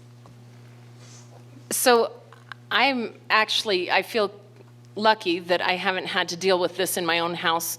I know a lot of friends and family who've dealt with allergies and intolerances. I definitely think that as far as that goes, I do think that there are plans that can come up with healthy alternatives and options. I haven't known those kids to not be able to find good things to eat. In fact, they probably eat better than those of us who just pack their lunch with some processed food. So I appreciate that there needs to be that consideration. But as far as reform, it's beyond what my family has really had to do. I'm certainly willing to talk about any of the components that would need to bring. Thank you. Aaron? On the complete opposite side, we have several health allergies inside of my home. My wife actually, in college, lived with 4 other women, and there was one person in their entire apartment who could eat a cheese pizza. There was something part of a cheese pizza that everyone was allergic to at some level or another. So I have had years and years of experience working around food allergies. With that being said, yeah, there's lots of opportunity to create allergy-friendly, really healthy, nutritious food. As Ms. Cloninger said, a lot of times with the allergies, you end up with more nutritious food by default.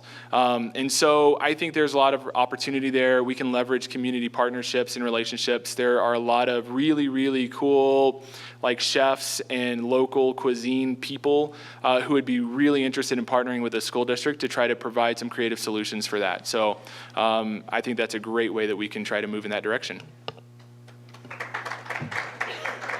Thank you. Will? So for a number of years, the school district has had a contract with Sodexo. And so Sodexo does the food service in many parts of the school district. There are also partnerships out there with restaurants and others that contract with the district. So I think it's about conversation. If we're not serving the needs of kids who have got gluten-free diets or a celiac disease or other things that really limit their dietary options, then I think we need to work with all of our vendors to make sure and ensure that they're providing good options for our kids. So.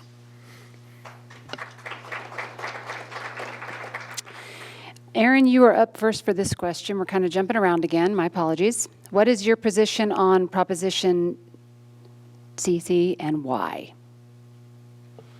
I am opposed to Proposition CC, even though the ballot language says that it can go into education, transportation. The way that the bill is actually written, it's written in statute, which means on November 6th, after this bill gets passed, the legislature can go in and reallocate those funds wherever they want.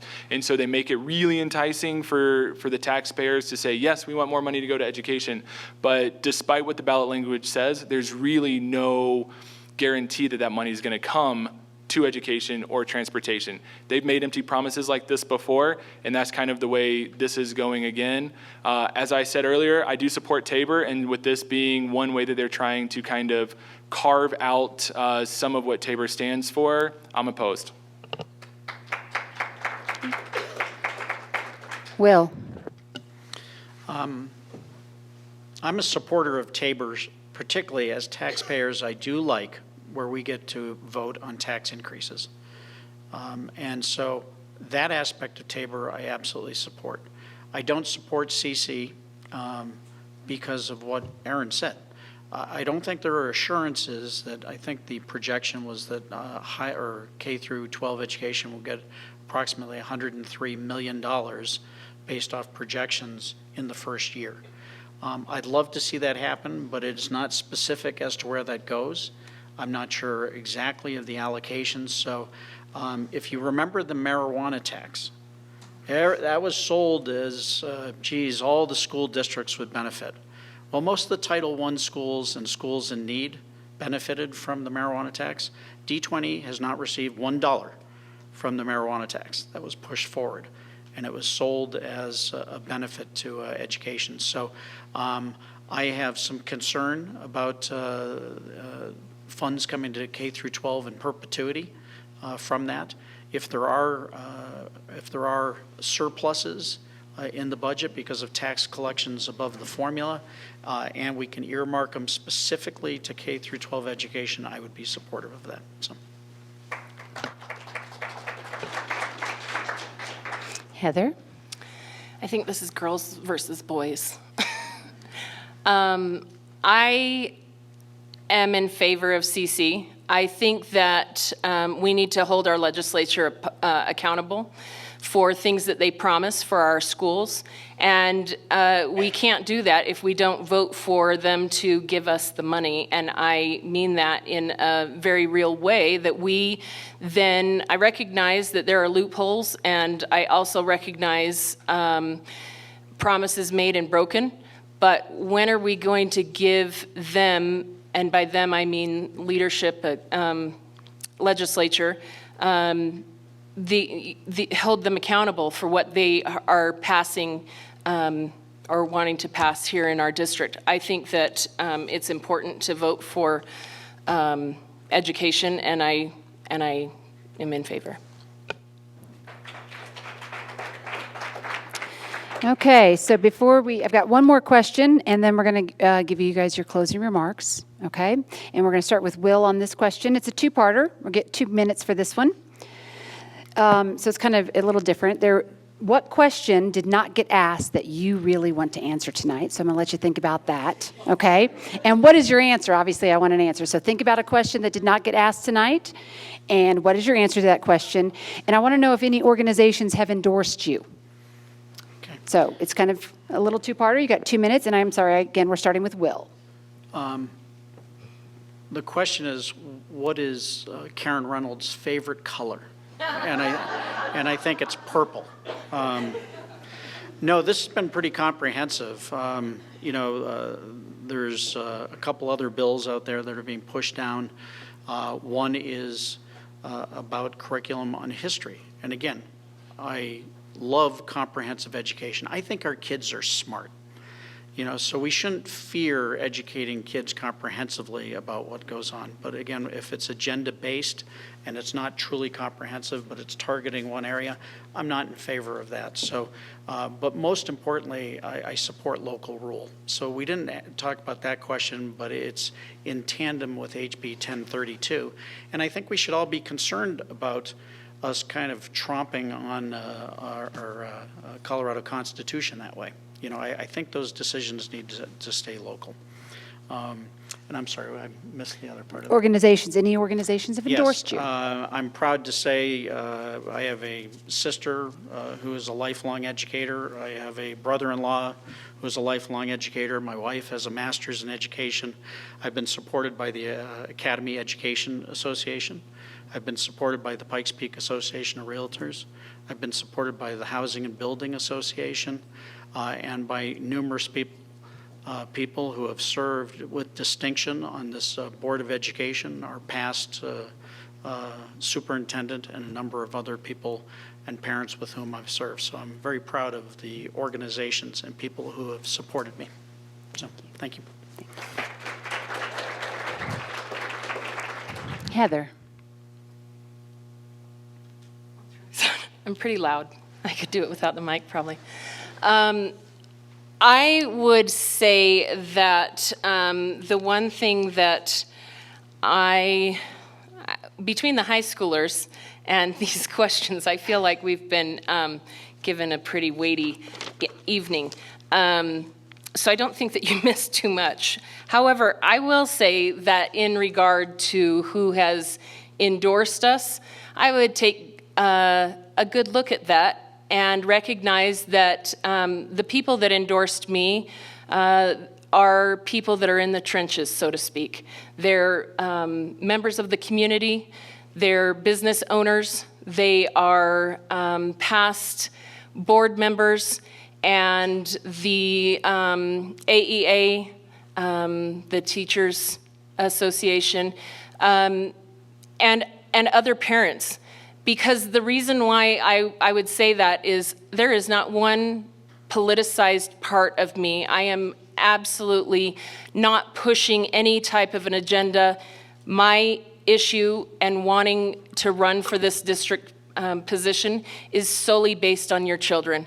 And the fact that I have an absolute knowledge of the district, of how the climate and things are in each of the schools, and I believe that our children are vitally important, and so that's who I wanted to have endorse me, were people that really are in the trenches without an agenda.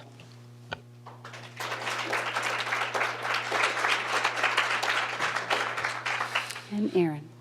So the question, I guess, as Mr. Timby sort of alluded to, 1192 with the social contributions in our civics curriculum. This is also, again, kind of as with 1032, is a bit of a step on local control. With 1192, what they're doing is right now the way that the statute read beforehand was that.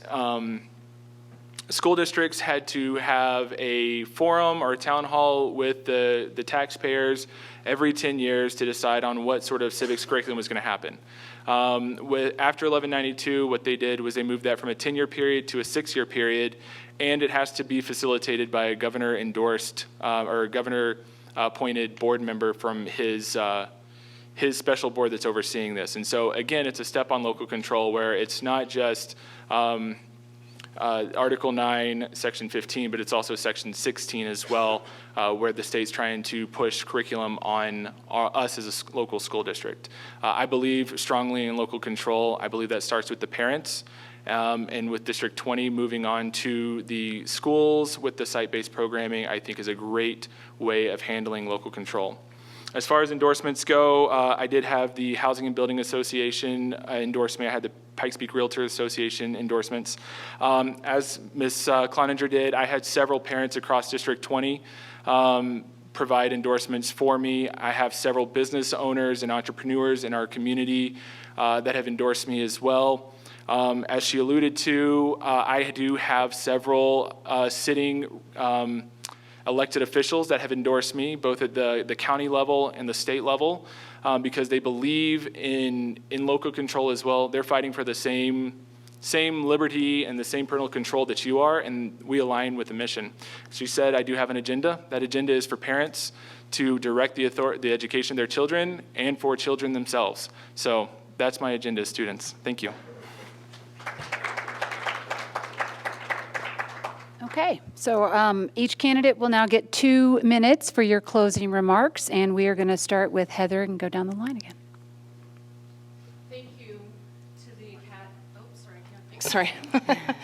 Thank you to the Academy District 20 for providing this forum for us to share our thoughts and feelings and views of this great district. Also, thank you to the League of Women's Voters for moderating tonight. I always appreciate your nonpartisan role. And a big thank you to our high school students who've done such an excellent job. I would also like to, I would also like to publicly thank a few people for their support. My husband, Bob, who knew what he was getting into when he married me and has continuously supported my efforts even though they don't come with a paycheck. My two boys, Jack and Sam, for my biggest reasons of why I do what I do. I'm lucky to have them in my life. Daniel Liu and Chelsea Fryman, who have tirelessly helped me, as well as Nascent Designs and the Neon Pig Creative and many others, too many to mention by name. And to all of you for coming out and taking the inevitable time out of your inevitable busy lives to come and listen to and support the education of our students in this district. I believe we need to be vigilant as we strive to find balance in our schools. We need to provide innovative, creative, safe, and nurturing environments for our children to learn. We can be better, and we must be better as we keep up with the demands that are facing our communities, and especially our children. These are challenging and changing times in education, and I am confident that my unique perspective as a long-standing district mom, volunteer, and community member positions me as an asset to this board and makes me an ally to all students. I care deeply for our students of D20. I will work to keep them safe and healthy and in a healthy learning environment. I want to see them be workforce ready and good citizens in our communities and in our world.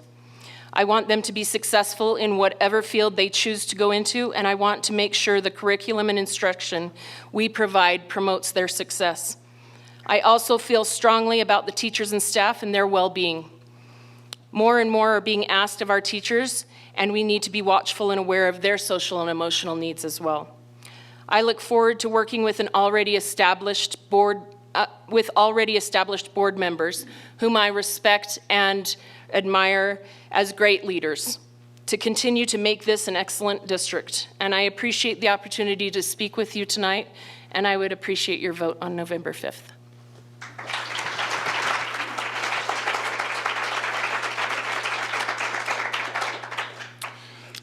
Thank you all for coming out and attending tonight. I know it may not be convenient, but it truly, truly is important, and you guys understand that, so thank you. I wanted to speak briefly about my background. I have an undergrad in psychology, a master's degree in social work. Once I got into social work, I spent years in adolescent rehab centers. I did work with several adolescents at residential centers in 2 different states. Once I lost my job in 2011 when the economy tanked, I self-taught programming, where I worked in that field for several years, both as a hands-on keyboard coder and also as project manager. I ended up working up to where I handled the enterprise-level software development and IT infrastructure for an organization with an international presence. From there, I moved into professional consulting, where I handle organizations with strategic alignment, where we make sure that organizations are running effectively and efficiently with the resources they have available. With that, education is a changing environment. The issues we face and decisions we make in the next 4 years will be different than those addressed 10 years ago. I believe I am uniquely qualified to handle this changing environment with honesty and integrity. I'd also like to thank District 20, the Liberty High School students, and the League of Women Voters for coordinating and hosting this event. I'd love the opportunity to earn your vote. If you have more questions, you can check out my website, aaronsalt.org. You can find me on Facebook, or happy to answer any questions you have once we conclude here. It would be my honor to represent you, your children, and this great community of Colorado Springs. Thank you, and have a great night.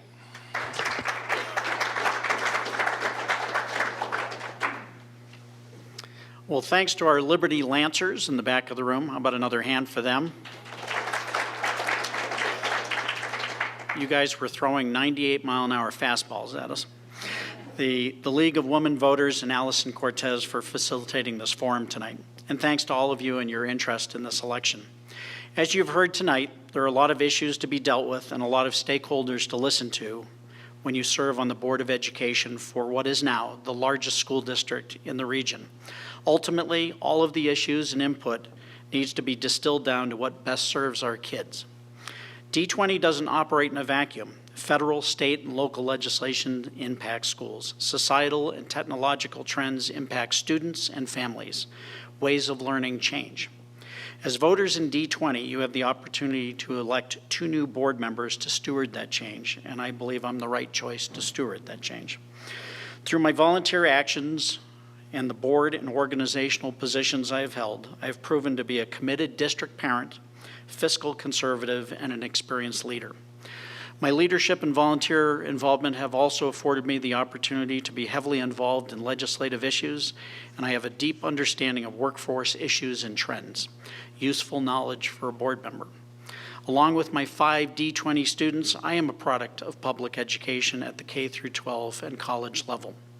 It is my belief that members of the board should be unabashed supporters of public education, knowing that there are always tough questions to ask of the superintendent and always a desire by all for continuous improvement of the district's mission and execution. D20 cannot rest on its laurels. In the end, we all want a high-performing and relevant district made up of a mosaic of people, programs, and schools that is a reflection of the values of its parents and which launches our kids into the next chapters of their lives. Well-educated and confident kids are our future, and I hope to earn your vote on November 5th. Thank you.